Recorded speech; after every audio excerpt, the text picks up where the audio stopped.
Hey, what's up, moviegoers, and welcome to the second review for Wednesday Movie Reviews for the second season.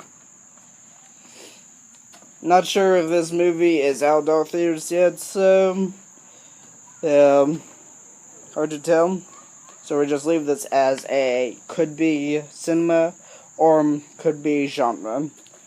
Sundays review. On, as promised, Iron Man 3, which is directed by Shane Black. Cast includes Robert Downey Jr. as Tony Stark, Gwyneth Paltrow as Pepper Potts, Don Cheadle as Colonel James Rhodes, aka the Iron Patriot, Guy Pearce as Aldrich Killian, Rebecca Hall as Maya Henson, Jon Favreau as Happy Hogan, Ben Kingsley as Trevor Slattery, James Badge Dale as Savin,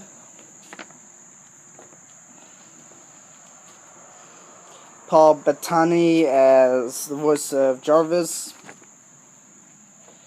Sadler as President Ellis, and Miguel Ferrer as Vice President Rodriguez. Okay, I'm going to try to do this with being able to show the story enough, but not giving away as many major spoilers. But it's going to be pretty hard as it's a sequential type of movie. There are things leading to other things, and it being told in details would give major spoilers that might spoil the whole movie. So I'll try to avoid that, but be warned, there is still going to be a few spoilers at the most. Okay, so the movie starts out with a flashback about how the Mandarin was created. This guy, Killian, tries to get Tony and his assistant at that time, Maya, to join him for AIM, Advanced Ideas Mechanics, to work for him, but he is turned down. Meanwhile, during the same flashback, they are working on a prototype remedy that is supposed to allow recovery for crippling injuries, which is in experimental phase, extremis. But though its upside is very good, what it's supposed to do is good, its upside, which is to gain fire-like powers, is even better. Its downside is horrific to think of, and would keep it off the market. Thus, that leads also to the creation of the Mandarin, who actually, major spoiler alert, turns out to be Killian, the guy that you see in the trailer. That looks like he could be from an Asian country or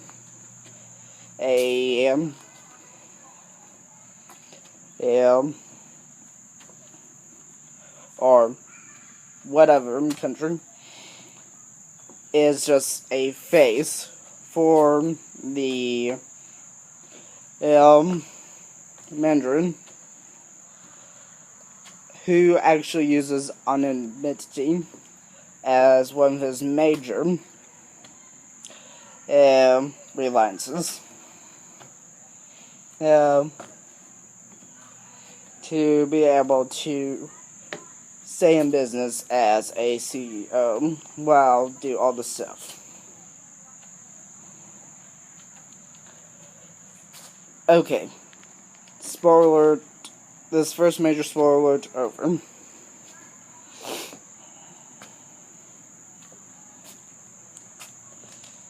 present day,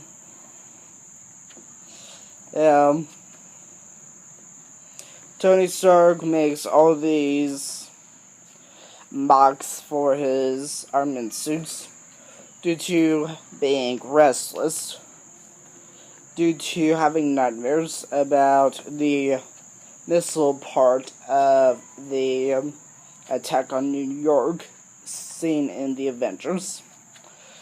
I'm not going to go into any further details about that in particular, for those who have yet to see the Avengers. You're welcome. Anyhow,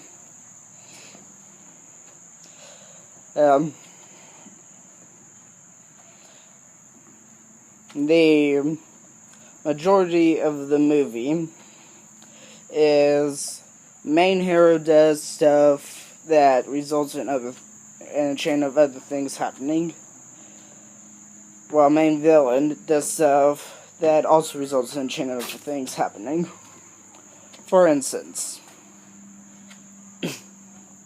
Tony Stark gets suspicious about the Mandarin's crime scenes of the people who exploded to extremists. So he has Happy Hogan investigate, which leads him in one area, which leads him to be put in a hospital. He soon starts to issuing a challenge to the Mandarin, which leads to house getting destroyed, which leads to Stark being in Tennessee, stranded. How do all these dots connect?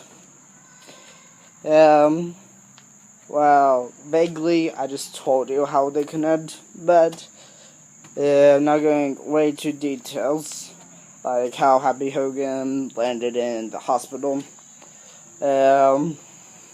It's quite obvious how Stark's home is destroyed even if you just seen the trailer. No, it's due to the Mandarin sending a helicopter to attack.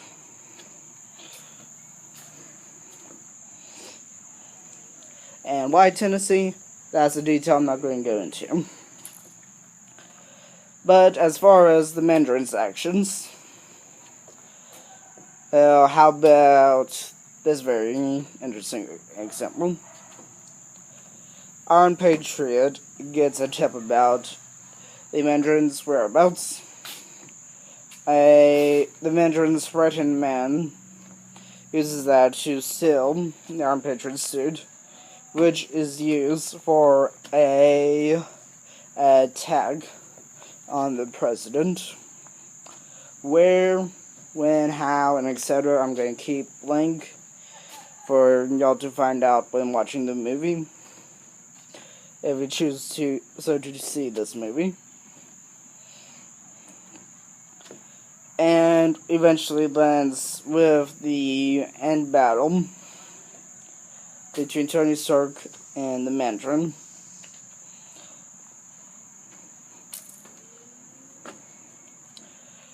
Throughout events happening all throughout the movie.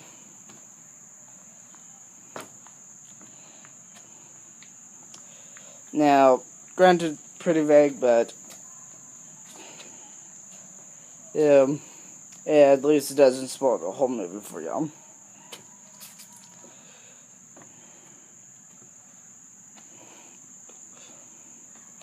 Now,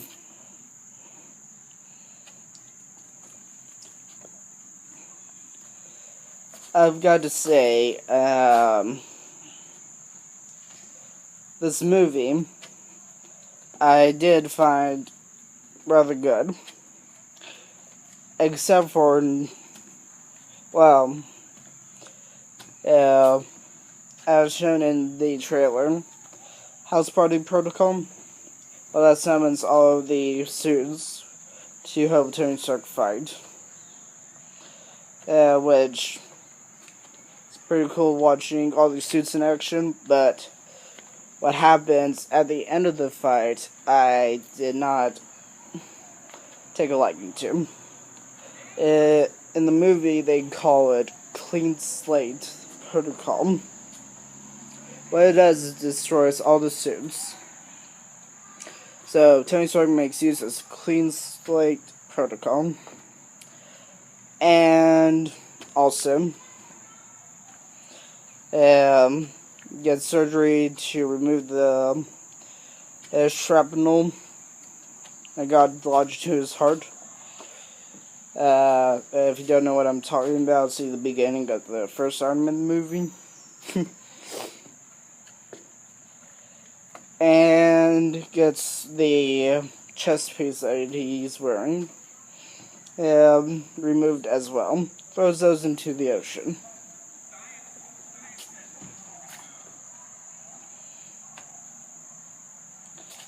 And with the arc reactor destroyed from the events of the ending of the first film, the huge arc reactor, the things that happen at the end of Iron Man 3 that I just explained about, it's very hard to see Iron Man coming back unless there is a big time jump in between the events of whatever film that may have the return of Iron Man and Iron Man 3, in which there's going to probably need a flashback to explain that. So unless they want to do that type of thing, it's hard to see about Iron Man returning back for any more movies in the series. Whether it be just Iron Man films or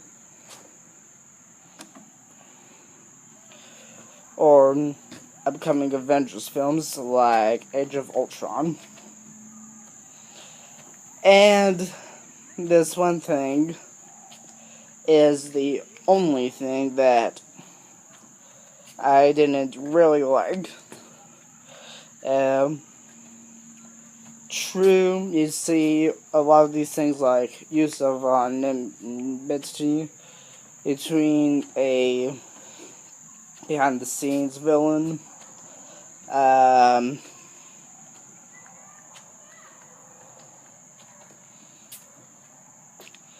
the clichéness of why he wanted to go after Tony Stark, in particular, etc. But